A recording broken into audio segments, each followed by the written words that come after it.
ये एक सवाल है। इसमें एक आयत है जिसकी लंबाई 4 मीटर तथा चौड़ाई 3 मीटर है। तब आयत के विकर्ण की लंबाई ज्ञात करनी है। ठीक है। एक आयत दे रखा है ये, इसकी लंबाई 4 मीटर और चौड़ाई 3 मीटर। तो इसके विकर्ण की लंबाई, विकर्ण मतलब ये एक सिरे से दूसरे सिरे तक की दूरी। ठीक है। चाहे तो इधर से इधर की साइड बना सकते हैं या इधर से इधर की साइड भी बना सकते हैं, उससे कोई फर्क नहीं है। क्यों? क्योंकि दोनों विकर्ण कैसे होंगे? बराबर।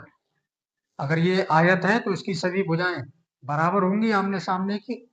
तो अगर आमने सामने की भुजाएं बराबर हैं तो विकर्ण किधर से भी किधर को डालना, दोनों विकर्ण को जो लंबाई है वो बराबर आएगी। अब ये विकर्ण की लंबाई निकलेगी कैसे?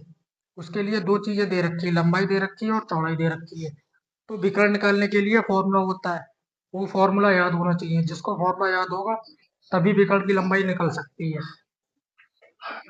सबसे पहला काम क्या होता है कि सवाल में जो चीज दे रखी है उसको लिखना। लंबाई कितनी दे रखी है? 4।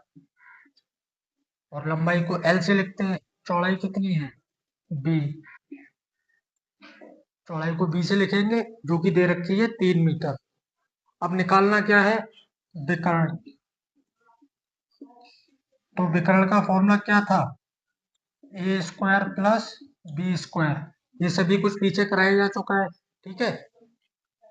सारे फॉर्मूले लिखाए हैं। ए की वैल्यू कितनी है? एक मिनट। अब यहाँ जो है ए और बी नहीं लगाएंगे, क्योंकि फॉर्मूले में हमने साइड से ए और बी लिखा था। ठीक है।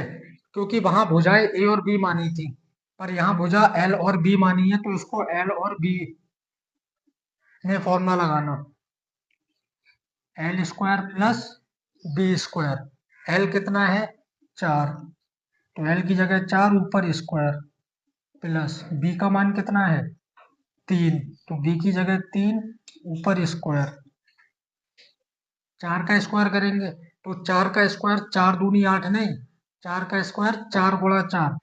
इस संख्या के ऊपर, इसको आधार बोलते हैं, इसको घात। घात के ऊपर, सॉरी, आधार के ऊपर जितनी घात होगी आधार की उतनी ही बार गुणा हो जाएगी। मतलब ये 4 का स्क्वायर है तो 4 गुणा 4। अगर इसके ऊपर घात 3 होती तो 4 गुणा 4 3 बार हो जाता। तो 4 का स्क्वायर कितना होगा? 4 चौक 16। ठीक इसी तरह 3 का स्क्वायर 3 गुणा 3, कितना हो जाना है? 9। जोड़ देंगे 16 और 9, 25।